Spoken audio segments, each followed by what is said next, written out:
Coming off the massive success of Oppenheimer, director Christopher Nolan may have found his next project. Now, if rumours are to be believed, the director will be taking on the James Bond franchise. This is just a rumour at this time, and there hasn't been any concrete information regarding this news piece. However, it's suggested that Christopher Nolan has met with the producers of the James Bond franchise. Christopher Nolan has reportedly met with Eon Productions' Barbara Broccoli and Michael G. Wilson to discuss his take on a reboot of the James Bond series. Obviously, most recently we got the Daniel Craig era of the James Bond franchise, which started back in 2006 with Casino Royale, ending in 2021 with No Time to Die. And No Time to Die did something that no other Bond film has done before. It killed off the character and gave a definitive end to the Daniel Craig James Bond era. With that coming to a close, people have speculated on where the Bond franchise would go next. Would they continue the same continuity that we saw in the Daniel Craig movies, just using James Bond as a code name? Or would they reboot the franchise once again, similar to what they did with Casino Royale back in 2006? I can believe that this meeting would have taken place, and I'm aware that Christopher Nolan had met with Eon Productions many years ago, maybe to actually direct Spectre. However, Sam Mendes, who previously had directed Skyfall, did take on the directing duties of that film instead. I honestly thought that Christopher Nolan's time had passed to direct a film in the James Bond series, but having done promotion for Oppenheimer over the last few months, he did say directing a Bond movie would be a great honour. And after seeing the success of Oppenheimer and just his general filmography doing so well in the past, maybe Eon Productions are going to go to him to direct the new reboot of the James Bond franchise. Nolan has said that he's a massive fan of the James Bond series, and he cites On Her Majesty's Secret Service as his favourite Bond film, and he even points out some of the iconography that was used in Inception was borrowed from On Her Majesty's Secret Service. And because Christopher Nolan has become a brand unto himself, he doesn't kind of need the James Bond franchise to prop him up. I feel like directors who are earlier on in their career or not so much auteurs have been invited to direct the Bond films in the past. You just have to look at how Danny Boyle was approached to direct No Time to Die, and after disagreeing with the producers on the film, he decided to step away and the entire script was rewritten. And I could see some of that happening between Nolan and the producers of the Bond franchise, and I do understand they're going to be very protective over the property that they own, but Christopher Nolan is such a big name in directing and seems to have a lot of star power and creative ability behind him that maybe they'll just let him loose with the James Bond character and he'll be able to pull off something very special. Something I actually discussed on this channel a few years ago was that a Bond film reboot could go back to the original continuity of the Ian Fleming novels. The fact that Casino Royale and then Quantum of Solace, Skyfall, Spectre, No Time to Die all took some inspiration from the Jason Bourne franchise, and it kind of developed into moving away from the sort of campness and the gadgets, although some of that came in later into Skyfall and then the films to date. And even Sam Mendes, who directed Skyfall and Spectre, has cited that Christopher Nolan's The Dark Knight had a massive impact on him doing Skyfall and the direction he wanted to take it. So rather than just giving us what we've seen before with other spy franchises and the James Bond franchise as a whole, why not go back to the original continuity and have a period piece? And there are rumours surrounding the involvement of Nolan with the James Bond franchise that he has requested to do a period piece, taking from the original novels and going forward with the gadgets and exploring the elements of the Cold War. And I think that could be a really interesting take on the franchise to date.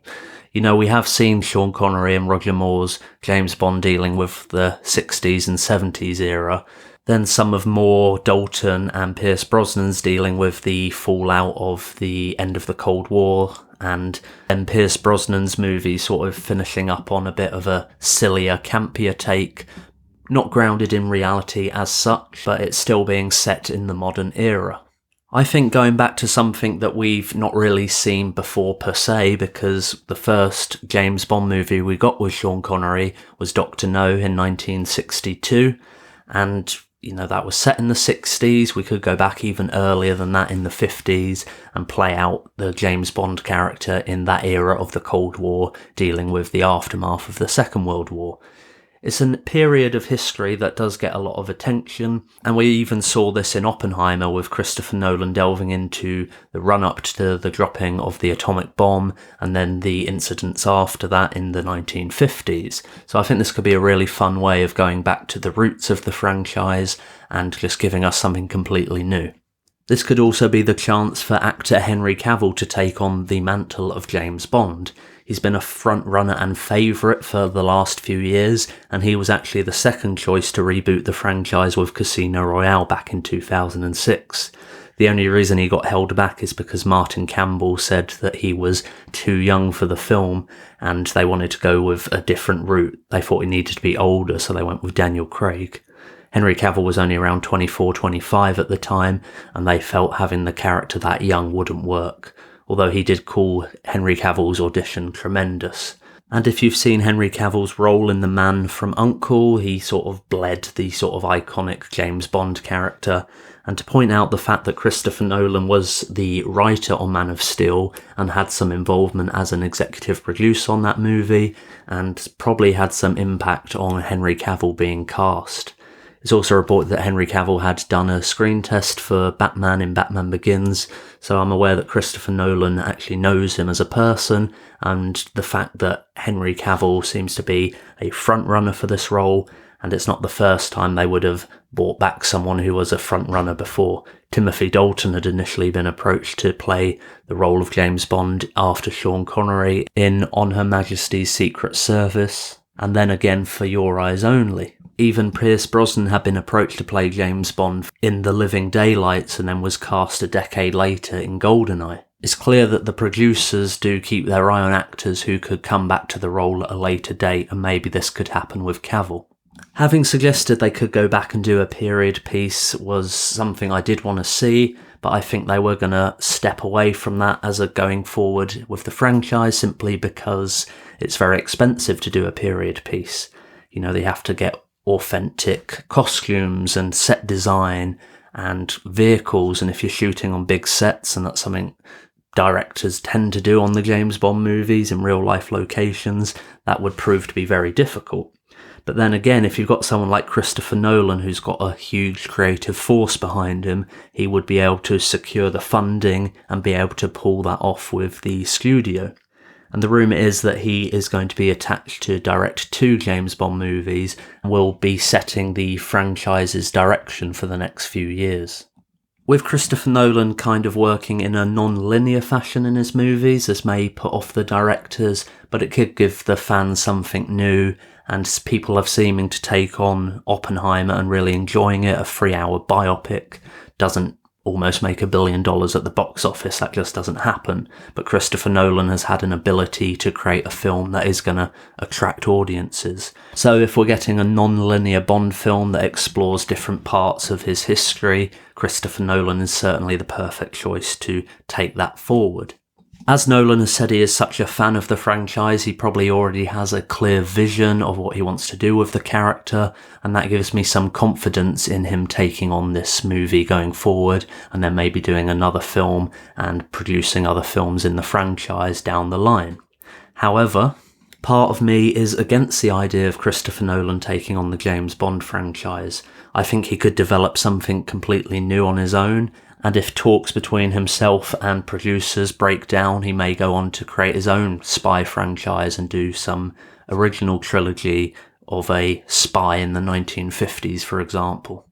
I feel like Christopher Nolan's films over the last few years have all been very original, and he hasn't really worked with an IP brand since The Dark Knight Rises in 2012. If you look at his other films, Interstellar, Dunkirk, Tenet, and now Oppenheimer, they're all original sort of concepts. Arguably, you can say that Oppenheimer is adapted from the book American Prometheus, but obviously that's like a biographical book, and he has created a very unique and impressive story adapting that for the big screen. Part of me feels like neither the Bond franchise nor Christopher Nolan actually need each other going forward. I would be very keen to see Nolan's take and his vision for what the James Bond franchise would look like, but part of me just thinks it's beneath him. I don't want to see him work with other people's IPs. I think he can come up with original concepts and he can pull it off really well, and he gets this creative acclaim for a certain reason, and I think he's got this great ability and skill to take the audience along with him with these sometimes very complex plot ideas. As I've said, I certainly have some faith that he's going to be able to make a great James Bond film and make it very iconic and feel very like a Christopher Nolan movie at the same time of giving us what we love about James Bond, but I just don't think he needs it in his filmography or his career. I think he could develop other projects that are solely down to his creation and not borrowing from other IPs in order to keep the art of cinema alive. Martin Scorsese has recently praised Christopher Nolan for his work on Oppenheimer and the fact that we're getting films that are made for the cinema and they're not just these big brand comic book movies. I think Martin Scorsese said something along the lines is that there's a generation of moviegoers who think that's all you get at the cinema, and it kind of undermines all the great cinema we've had in the past and also all the great cinema that's being made today. And not to say that the James Bond franchise isn't good in any way. I think it's fantastic. And if you look at some of the elements from even the Sean Connery James Bond films, you can see they were trailblazers in shooting stunts for real life. I think if you look at the scene in Octopussy at the end in that Roger Moore James Bond film, people have said that, that was done way before Tom Cruise was doing these big action set pieces in Mission Impossible.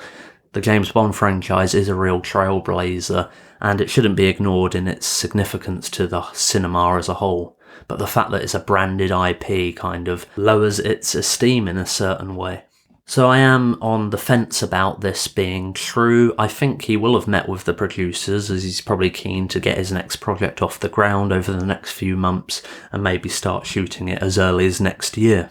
But as I've said, I don't think Christopher Nolan needs the James Bond franchise to keep on going and making these great movies, and I don't think Eon Productions will give an auteur like Christopher Nolan the creative freedom he would want in a James Bond movie to make it worthwhile and for him to spend the next few years of his life working on this big project. I do want to hear your thoughts on whether you think Christopher Nolan will direct the next James Bond movie. Let me know in the comments below. Please give this video a like, subscribe to my channel if you haven't already, and make sure to click the bell icon to receive notifications for all of my videos. That's it for now. Thanks for tuning in.